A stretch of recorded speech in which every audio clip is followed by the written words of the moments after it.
마을과 공동체에 대한 진솔한 이야기 마을 진단 2.0입니다. 안녕하세요. 마을과 공동체 그리고 지역 현장의 이야기를 진솔하게 담아내기 위해서 오늘도 전대욱 박사님 함께 하셨습니다. 안녕하세요. 예, 반갑습니다. 진행을 맡으신 최인수 박사님이신데요. 제가 뭐 소개는 안 하셔도 이미 안 하기로 지금 이제 했고, 예. 저희 두 사람 얼굴 큰 걸로 잘 알려져 있어서 제가 조금 더 큰 것 같긴 네. 해요. 사실 솔직히 네. 말씀드리면. 예. 더 큰 박사님이 이제 대표적으로 얼굴 마담을 하는 걸로 저희 내부적으로 이제 통합을 합의를 봤죠. 예, 네. 뭐 그러니까 그렇게 해야죠. 오늘의 주제로 넘어가기 전에 이 앞에 보시면 마을 공동체에 대한 진솔한 이야기 마을 진담이라고 하는 이 팻말이 있습니다. 지난번에 계속 이제 버전업이 되고 있습니다. 옛날엔 맨 땅에 헤딩하듯이 그냥 검은 글씨만 있다가 지난번에는 이제 밑에 녹색 글씨가 있었고 그럼요. 지금은 약간 분홍색 글씨를 해놨는데 아마 다음에는 이 화면을 보면서 어떤 분이 제안을 해주셨어요. 예. 아, 협찬. 네, 오, 협찬을 하시겠다고. 협찬. 아, 예. 어떤 형태로 올지 모르겠지만 저희가 팻말에 대한 협찬이 들어옵니다. 아, 팻말을 해주시겠다. 네. 그래서 이제 어. 다음에는 이렇게 약간 좀 허접한 그게 아니라 저희도 계속적으로 이제 이 발전하고 있다 이걸 좀 예. 말씀드리겠습니다. 어떤 분인지 여쭤봐야 되는 거 아니에요? 이 타입에 제가? 그때 그때 되면 협찬이 들어오면 그때 협찬을 예. 누가 하셨다라고 하는 거를 이제 언급해드리면 될 것 같고 아, 필요에 의해서는 알겠습니다. 나중에 편집하는 과정에서 여기다 이제 그분의 얼굴도 한번 혹시나 예. 넣어줄 수도 예. 있을 것 같습니다. 아, 좋습니다. 예. 또 하나가 있죠. 저희가 지금 옆에 보시다시피 설죽차라고 하는 게 있어요. 아, 설죽차. 뭐죠? 간단히 예. 혹시 설부화용이라고 하는 말도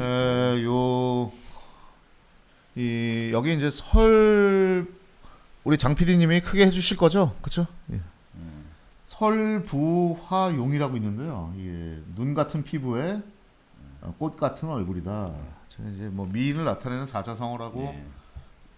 저기 구글님께서 말씀하셨는데 뭐 전 잘 모르겠고요. 아무튼 이 여기 이제 태백 설죽차라고 되어 있는데 이 사실은 태백시에 가면 생태마을 협동조합이라고 하는 게 있습니다. 거기서 이 산에 가시면 높은 고산지대 등산을 좀 가시면 뭐 한 8-9km 이상 되는 산에 가시면 산에 대나무 예. 죽이 있습니다.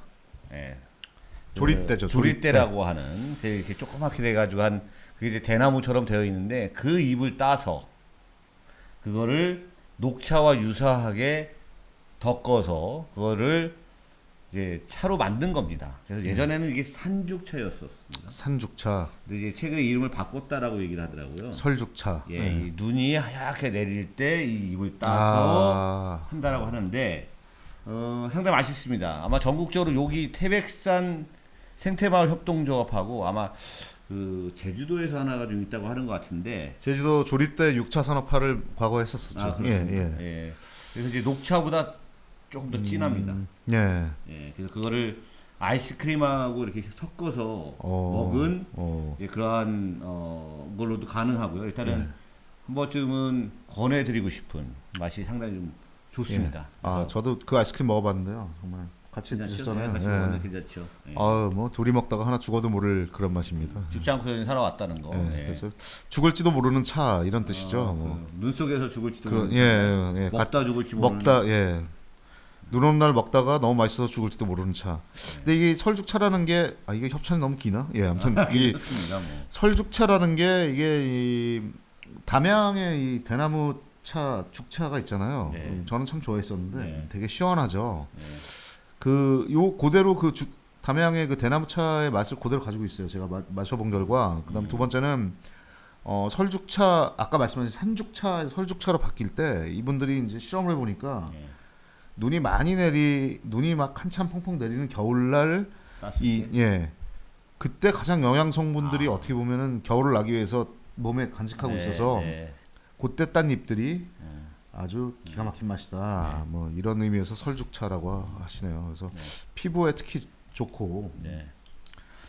그래서 이제 태백산 생태마을 협동조합에서 만든다라고 해서 제가 이제 사실 좀 소개를 드리는 것이고요. 나중에 뭐 기회가 되시면 한 번쯤 연락을 하셔서 보시면 좋을 것 같습니다. 자, 협찬은 사실 태백 도시재생 지원센터의 정현태 팀장님 아마 요거를 정현태 목사님이 이제 하시는 것 같습니다. 이사장님으로 계신. 네. 자, 그러면 뭐 저희 어느덧 5분이라고 하는 시간이 지나고 있는데요. 저희 본론 한번 좀 들어가서 예. 오늘의 주제는 뭐로 가져오셨습니까? 오늘의 주제는 한번 상상을 해봤어요. 네.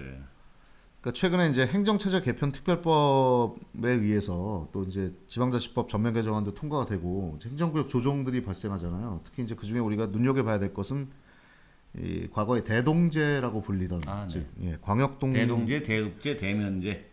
대면제 그런 거죠. 동을 이제 크게 묶어서 묶어주는. 특히 이제 뭐 지방 쪽은 낙후 지역 쪽은 뭐 대면제가 굉장히 사실상 대안으로 떠오르고 있죠. 근데 이 대동제를 이제 하는 경우에 즉 다시 말해서 광역동을 만드는데 광역동을 만드는 경우에는 분명히 이제 굉장히 메리트이 있죠. 행정 효율이 극대화되는 측면이 있는 거죠. 예를 들면 인구 밀도가 높은 대도시 지역에서 동사무소를 이렇게 촘촘하게 둘 필요가 없이 그냥 하나의 접근성이 준 몇 개의 행정동을 묶어서 하나의 큰 광역동을 만들고 거기에 사실은 훨씬 더 많은 기능을 탑재한 광역 동사무소를 두는데 뭐 사실 광역 동사무소가 일반 동사무소라기보다는 뭐 작은 구청에 해당하는 정도의 어떤 행정 기능이 집약돼 있어서 서비스 측면에서는 행정 서비스 측면에서는 뭐 대단히 바람직한 측면인데 이제 저는 이 얘기를 왜 꺼내냐면 이 광역동제나 대동제, 대면제 얘기를 하면 사람들이 관심 있게 들어요. 특히 이제 주민자치 하시는 분들 관심 있게 듣는데 그게 주민자치에 어떤 영향을 미치는지에 대해서는 잘 모르시는 것 같아서 한번 거기에 대해서 한번 우리가 한번 상상을 해보자. 가정을 하고 알겠습니다. 조금만 한마디만 더 첨언하면 그러니까 대동제라는 거는 사실 광역동은 행정 효율을 높이기 위한 거예요. 그러면은 행정적인 측면에서는 굉장히 바람직한 일이죠. 하지만 주민자치 측면에서는 하나의 퀘스천이 있습니다. 어떤 질문이 있냐면 이게 사실 행정 사이드에서 행정 효율을 높이기 위해서 만든 건데 그렇다면 기존에 동네에 있었던 주민자치위원회나 주민자치회는 어떻게 되는 것이냐? 그럼 광역동으로 가야 되냐? 아니면 옛날 거 다 그러면 뭐 주민자치의 사이즈가 되게 커지는 거잖아요.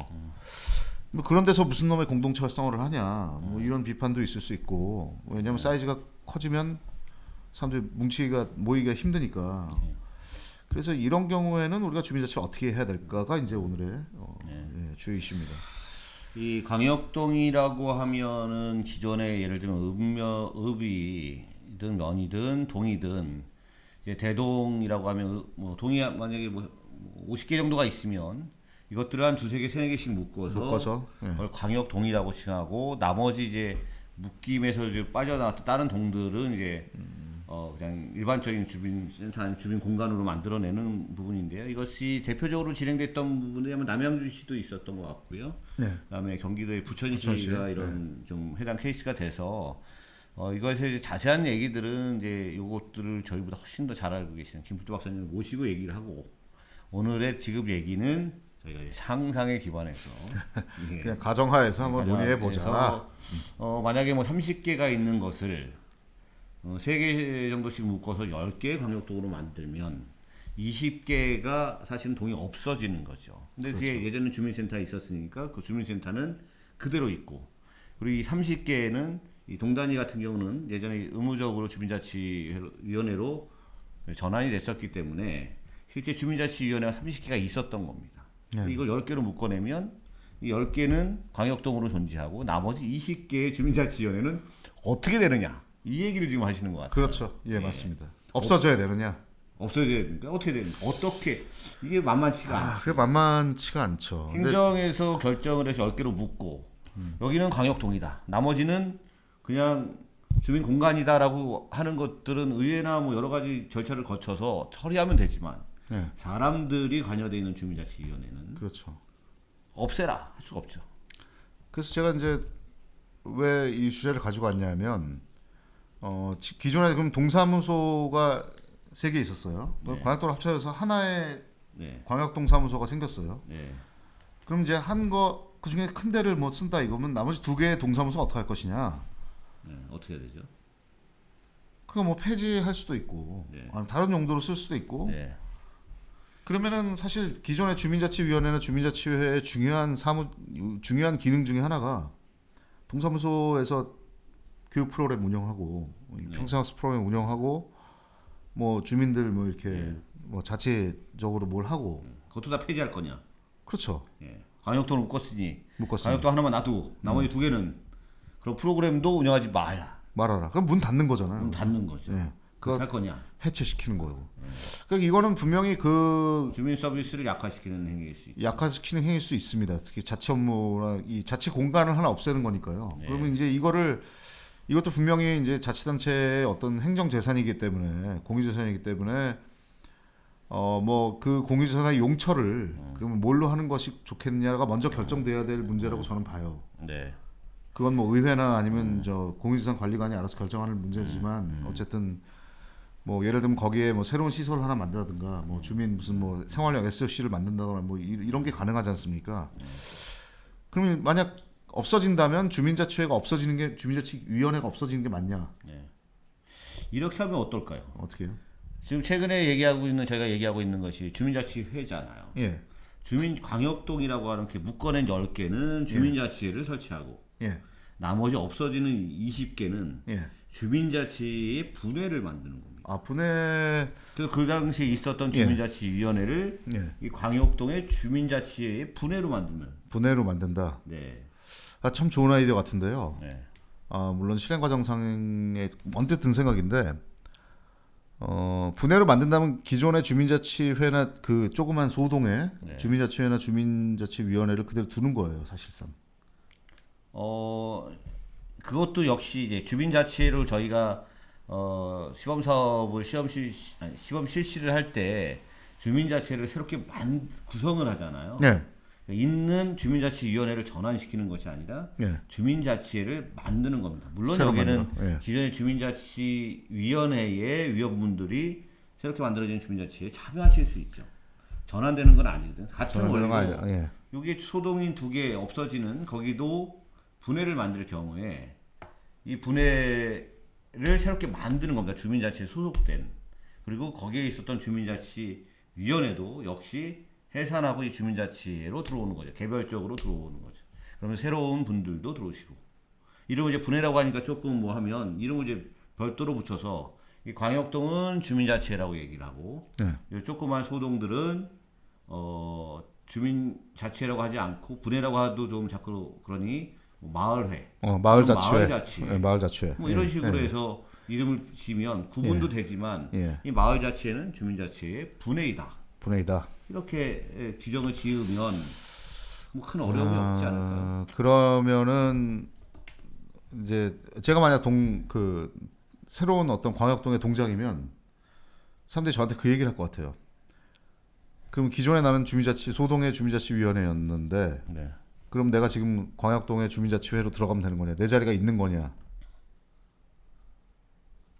그러면은 저는 그 자리를 보장할 수는 없잖아요, 사실. 여러분들 들어오시는 거를 환영한다. 네. 오시라. 하지만 제가 자리를 보장해 드릴 수는 없다. 네. 이건 그냥 해체되는 거다, 자동적으로. 그러니까 마을자치회에 들어가는 얘기하시는 거예요? 주민자치회에 들어가시는 거예요? 그러니까 기존에 이제 마을자치회 위원들은 네. 그러니까 기존 마을자치회 이전에 이제 소동의 주민자치위원들은 광역동에 다 자동적으로 편입되는 거냐? 광역동 주민자치회 위원으로 들어갈 수 있는 거죠. 그러니까 제가 드릴 수 있는 말 들어갈 수는 있고 여러분들이 들어오셔서 적극적으로 들어오실 수 있는데 다만 자리는 보장해드리지 못한다. 그거는 100%는 아닐 수도 있다. 왜냐하면 그거는 추첨제에서 떨어지거나 이럴 수도 있으니까. 예. 맞습니다. 그러면 사람들이 그러면 이제 주민자치위원회는 소동의 주민자치위원회는 해산되는 거네요. 그렇죠. 그럼 그동안 우리가 주민자치 이 교육하면서 뭐 쌓아놨던 이 수익금들이나 이런 거 다 어떻게 되는 건가요? 주민자치회에 편입시키면 되지 않겠어요? 대동의 주민자치위에 편입시킨다. 네. 그럼 저는 위원회 잘린 거네요. 대동이 아니죠. 생기면서. 해산하고 다시 주민자치회에서 일하고자 하는 욕망이 있으면 그것을 주민자치회 공개 모집에 신청하시면 되죠. 물론 6시간의 사전교육을 이수하고. 예, 뭐 이수는 하는데 네. 추첨해서 제가 떨어지면 저는 사실상 쫓겨나게 되는 거니까 결국은 우리 기존의 위원 3분의 1은 걸러지게 되는 거 아닌가요? 아니죠. 왜요? 추첨에서 물론 추첨이라고 하는 것이 복불복이긴 하지만 30명을 모집을 합니다. 30명 미만이 되면 다 들어가실 거고 이게 30명 모집에 60명이 계시면 2분의 1만 남는 건데 그렇다고 해서 주민자치위원회에 계셨던 분들이 다 신청을 했다고 해도 그분들이 추첨은 결국은 경쟁이 2대 1이면 50명은 50%는 나가고 50%는 들어가겠죠. 그리고 이것은 일반적인 주민의 입장에서도 6시간을 이수했던 그분들에게도 똑같이 적용되는 것이거든요. 똑같이 문호를 개방하는 거죠. 주민자치위원회에서 활동하셨다라고 해서 예. 특별하게 가점을 드리는 것은 아니다. 그것은 이 광역동의 문제를 떠나서 전국의 주민자치회를 구성하는 데 있어서 조례상 이 100% 공개 추첨을 한다라면 그런 원리가 작용하는 것이고, 만약에 현실적으로 여러 가지 상황들의 문제가 있다라면 일부의 추천 제도를 도입을 해서 기존의 주민자치위원이었던 분들의 일부는 이런 추천이라고 하는 제도를 통해서 들어가실 수는 있겠죠. 그것이 그 모든 사람이 균등해야 되지 않겠습니까? 예, 뭐 제도적 취지는 제가 잘 이해하는데 네.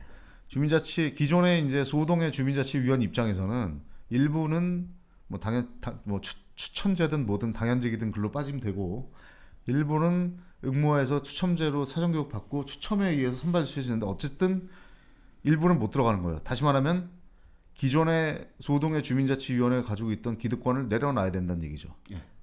내려놓으란 얘기잖아요. 그렇죠? 예. 제도적 개선을 통해서. 예. 반발이 심할 것 같은데요. 반발이 있을 수 있죠.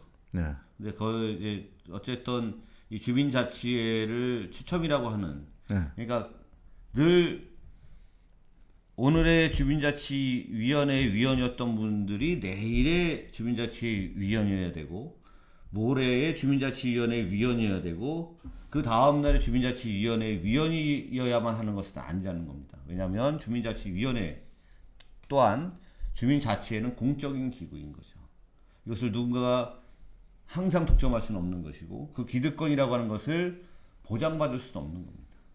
다 똑같이 기회를 균등하게 받고 그 속에서 하면 된다. 그것이 6시간의 사전교육을 이수한 자는 오케이. 예. 이 정도. 오케이.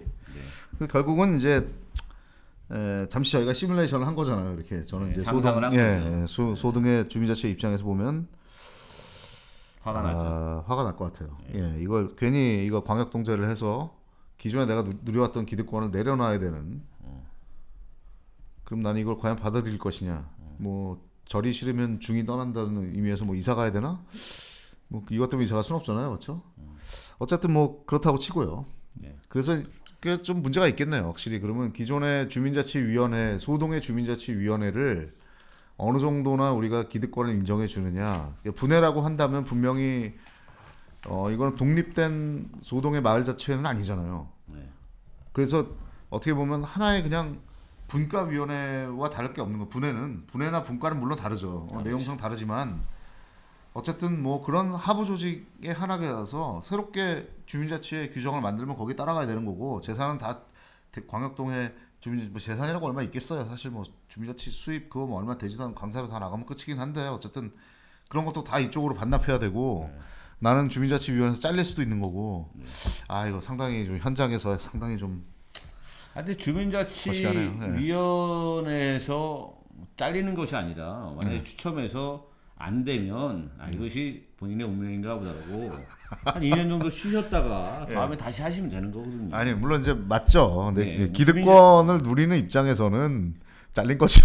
네. 아니 근데 주민자치위원회가 뭐 큰 뭐 대단한 게 없어요. 사실 주민자치회도 학생 말이 맞아요. 예, 맞는데.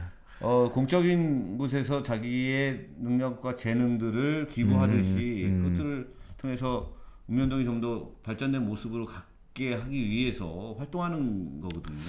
이제 제가 말은 이렇게 하지만 실제적으로는 이제 갈등이 상당할 겁니다. 그렇죠. 뭐 소동의 위원이면 좀 맘상할 것 같아요. 내가 이 주민자치회를 지난 수년 동안 얼마나 내가 협력하면서 이 마을의 중요한 대소사를 갖다가 내가 발벗고 나서서 자원봉사 4시간 다 뽀개가지고 내 돈 써가면서 이거 끝까지 왔는데 이런 식으로 은근슬쩍 제도를 바꿔서 날 잘라? 뭐 이런 이럴 수 너무 있죠. 이렇게 이제 화내실 문제는 아까 화가 난다 이렇게 화가 나실 것 같다 이렇게 표현하시는데 현실적으로는 화가 나실 것 같습니다. 근데 이게 화가 날 일은 아니다. 왜냐하면 최근에 이제 주민자치 이 시범 실시도 하고 다양한 제도를 도입하면서 실제 지금 말씀하셨던 거는 상상을 해서 아까 광역동의 소동과 같이 없어지는 곳에 주민자치위원회가 없어지기 때문에 그래서 실제적으로 뭐 잘렸다 이렇게 표현을 하실 수는 있겠으나 이 문제는 주민자치회를 만들면서 거기에 읍면동의 또 다른 조직들, 직능장치라고 얘기하죠. 주민조직들. 그런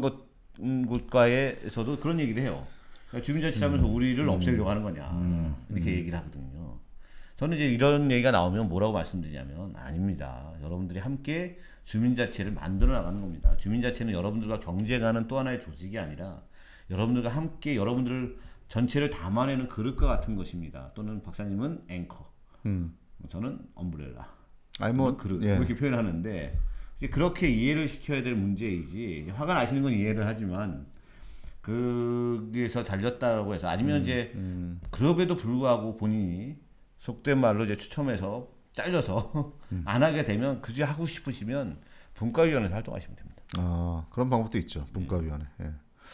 뭐 사실 뭐 저도 뭐 현장에서 그렇게 얘기해요. 뭐 그렇게 이해하셔야죠. 뭐 이렇게 얘기하는데 이제 사람들이 이제 그런 기존에 아무래도 좀 기득권이라고 얘기하면 좀 웃기지만 어쨌든 주민자치위원으로서 갖는 어떤 특히 동사무소 행정에 있어서의 포지션은 분명히 있는 거죠. 그 뭐 우리가 지금 또 도시만 얘기하지만 뭐 도시뿐만 아니라 뭐 저기 예를 들면 리 단위가 활성화돼 있는 뭐 마을 자치 개발위원회 뭐 이런 부분들도 마찬가지의 얘기라고 보는데요. 어쨌든 그래서 이제 저는 뭐 이제 그 문제는 뭐 그렇다고 치고 뭐 이렇게 받아들이셔야 되는데 뭐 쉽진 않은 현실이죠 사실. 근데 뭐 제도가 이렇게 가니까 어쩔 수 없는 거고 받아들이는 거고 그 취지를 살리셔서 뭐좀 넓게 지역을 위해서 좀 넓게 생각하셔야 될 측면이 분명히 있는 건데 어쨌든 저는 좀 경과 조치라고 해야 되나요? 그러니까 이 기존의 주민자치위원회가 하시던 기능과 예를 들면 주민센터를 관리하고 뭐 이런 거 주민센터가 아예 없어지면 모르지만 그게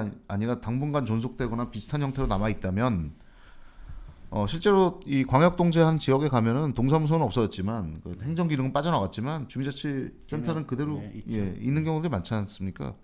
그렇게 되면 분명히 소동의 주민자치위원회 위원들도 뭐 전혀 할 일은 없는 건 아니죠. 그러니까 이거를 어느 정도 기존 체제를 적당히 인정하면서 새로운 주민자치 회로 광역동의 주민자치회로 어떻게 전환시킬 것이냐.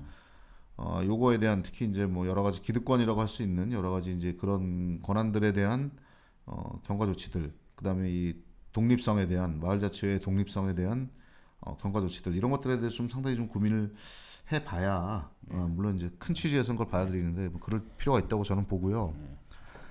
전 뭐 예, 뭐 좋다고 보는데 이제 한 가지 궁금한 점은 좋다 안 보시는 것 같은데? 아니 좋다고 봐요. 뭐 어쩔 수 없잖아. 아닌 것 같은데. 아니 그러니까 경과 조치나 이런 것들을 좀 배려를 하는 것들이 필요하죠. 그러니까 제도적인 개선이 우리가 법을 만들 때도 부칙에 기존의 법 생기기 이전에 어떤 것들은 부칙을 통해서 우리가 충분한 경과 조치를 두고 기존에 누리던 것들을 좀 어느 정도 인정하면서 제도로 다시 새로운 제도로 흡수하잖아요. 그러니까 그런 조치들이 좀 필요한 거는 이제 그걸 얘기하고 싶었어요, 사실 저는. 아무튼 경과 조치 있어야 된다고 생각을 하고요. 또 한편으로는 저희가 이제 주민자치회 시범시 사업들을 하면서 이제 다양한 지자체에서 읍면동에 그 시범시 시작했다고 해관부에 신청하고 승인받고 이런 과정들이 있는데 거기서도 직능 단체와 실제적으로 아까부터 말씀드렸듯이 약간의 갈등들이 존재하는 것이 사실이거든요. 그렇죠. 하물며 광역동이라고 하는 것은 기존에 존재하고 있는 뭐 20, 30개 정도를 뭐 10개 정도로 확 줄여내면서 이제 부천시 같은 경우는 아마 36개를 에서 10개로 축약을 시키고 26개를 이제 없애던 거거든요, 동을. 그런데 이제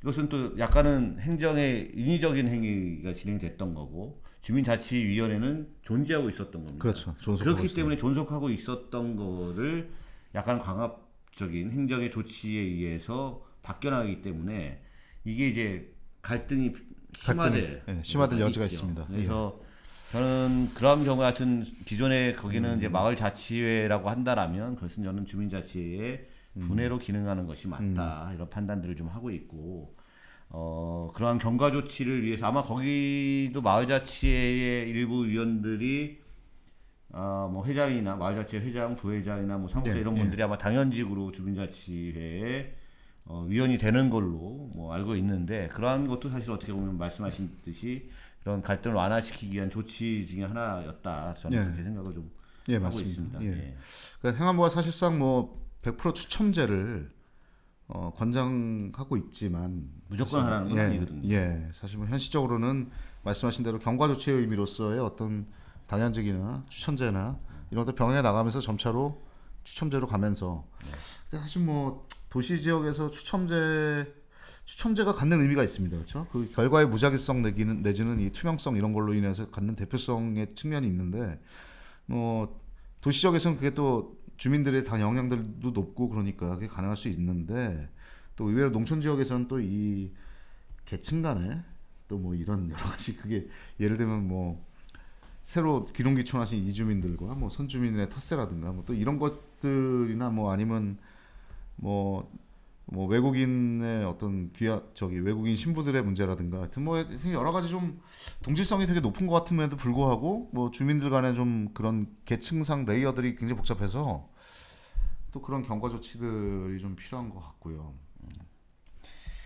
사실 뭐 이런 정도의 논의가 뭐 필요한 부분이고 어쨌든 갈등은 상당히 예상되는 부분이고 이런 갈등들을 좀 완화시키기 위한 해소하기 위한 다양한 뭐 경과 조치를 포함해서 다양한 고민들과 정책적 노력이 좀 필요하다 이런 생각을 하게 됩니다. 아까 이제 추첨제 얘기해서 말씀을 드렸는데 저는 추첨제를 이번에 주민자치에 이렇게 딱 도입했다라고 하는 얘기를 딱 들었어요. 야, 이 기발한데 이런 생각을 좀 했었는데 왜냐하면 추첨제 민주주의라고 하는 얘기도 좀 하더라고요. 그렇죠. 예. 그리고 어느 정당에서는 이제 당원들이 되게 많잖아요. 그러면 대의원을 뽑는데 이 선거라고 하는 과정이 아니라 선출하는 추첨해가지고 추첨을 선출하는 연락해서 할 거냐 말 거냐 하면 대의원 되는 거고 아니면 안 하는 걸로 계속 이렇게 돌아가는 그런 방안들도 시도하고 그런 걸 테스트하는 경우도 많이 봤습니다. 하여튼 뭐 여러 가지 상황들이 주민자치가 좀 잘 될 수 있는 제가 딱 한 말씀만 더 드리면 안 될까요? 예. 왜 안 되겠습니까?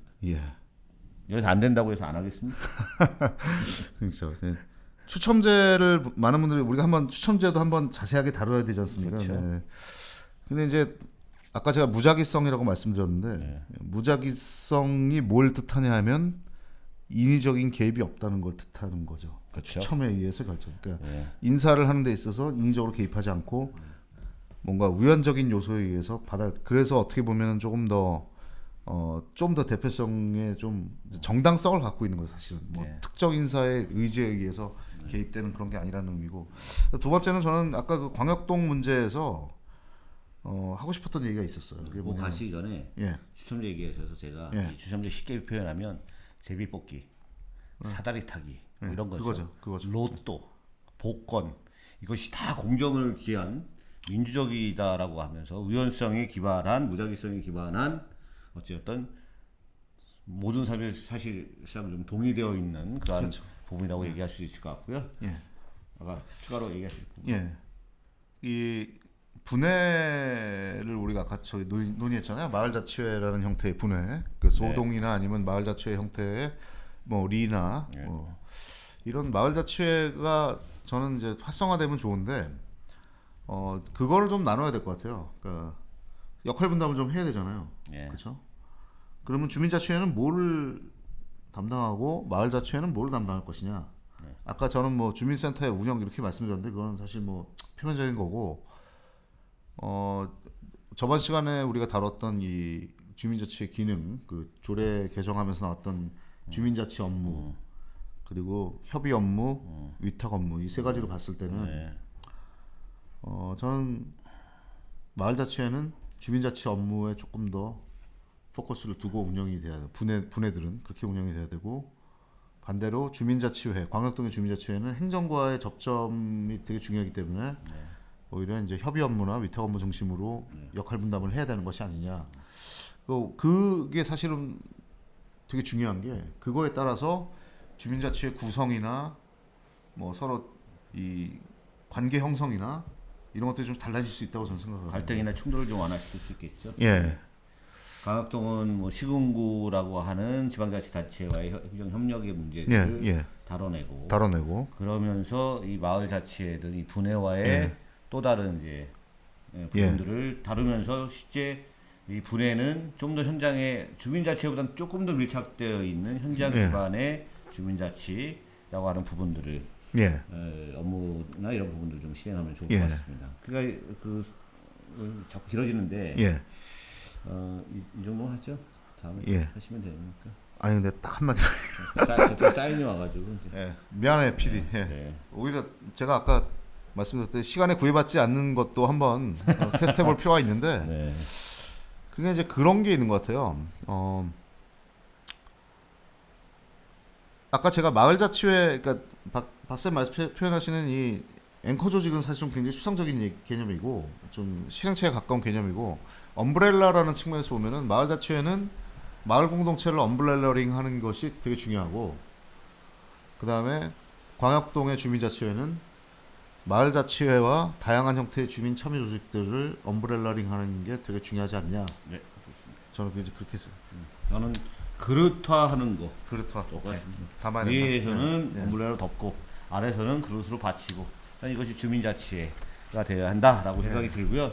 지금 밖에 비가 아주 시원하게 내리고 있습니다. 이런 날은 빨리 이 얘기를 마치고 나와서 맥주 한잔 하는 것이 좋은 그런 맛이 좋은 날입니다. 그래서 박사님 오늘 뭐 말씀 많이 해주셨는데 그래도 또 좀 정리해서 뭐 말씀하시는 기회, 마지막 멘트 부탁드립니다. 마지막 멘트를 제가 적었으니까 말씀드리겠습니다. 갈등을 우리가 많이 얘기하는데 일단 불거진 갈등에 대해서는 뭐 협의, 조정, 뭐 화해, 뭐 협상, 뭐 여러 가지 이거를 완화시키거나 관리하는 방안이 있는데, 사실 그런 것이 중요한 게 아니라 갈등이 불거지기 전에 막아야죠. 근데 이제 지금 사실 이렇게 광역동의 얘기를 드리는 것도 갈등이 예측되는 상황입니다. 사실 광역동과 소동의 이 기존 주민자치위원회, 새로운 주민자치위원회 갈등이 예상되는데, 이제 그런 상황에서 결국 우리는 뭘 해야 되느냐? 아까 말씀드린 대로 이런 원론적인 접근들도 필요한데, 결국은 우리 결국 이 조례나 아니면 이 자치단체의 이 주민자치의 운영 규칙이나 아니면 각각의 운영 세칙을 통해서 사전에 충분히 상대의 존재를 인정하고 경과 조치들도 담고 그런 것들을 규정화시켜서 갈등을 예방하는 것이 중요하지 않나, 뭐 이런 생각이 들었습니다. 그래서 좀 더 실질적인 노력이 필요하다라고 이제 마무리 말씀드리고 싶습니다. 좋은 말씀 감사합니다. 자, 그러면 지금까지 저희 마을 진단 2.0을 청취해 주시고 시청해 주신 모든 분들께 감사드립니다. 구독 부탁드리고요. 뭐 좋아요 누르는 것도 좋은데 그것보다 뭐 조회를 많이 하시는 것도 좋을 것 같고요. 여러 가지 저희 노력하는 만큼 여러분들의 응답을 기대하겠습니다. 다음 시간에 더욱 재미있고 알찬 이야기로 찾아뵙겠습니다. 안녕히 계십시오. 안녕. PD 미안해.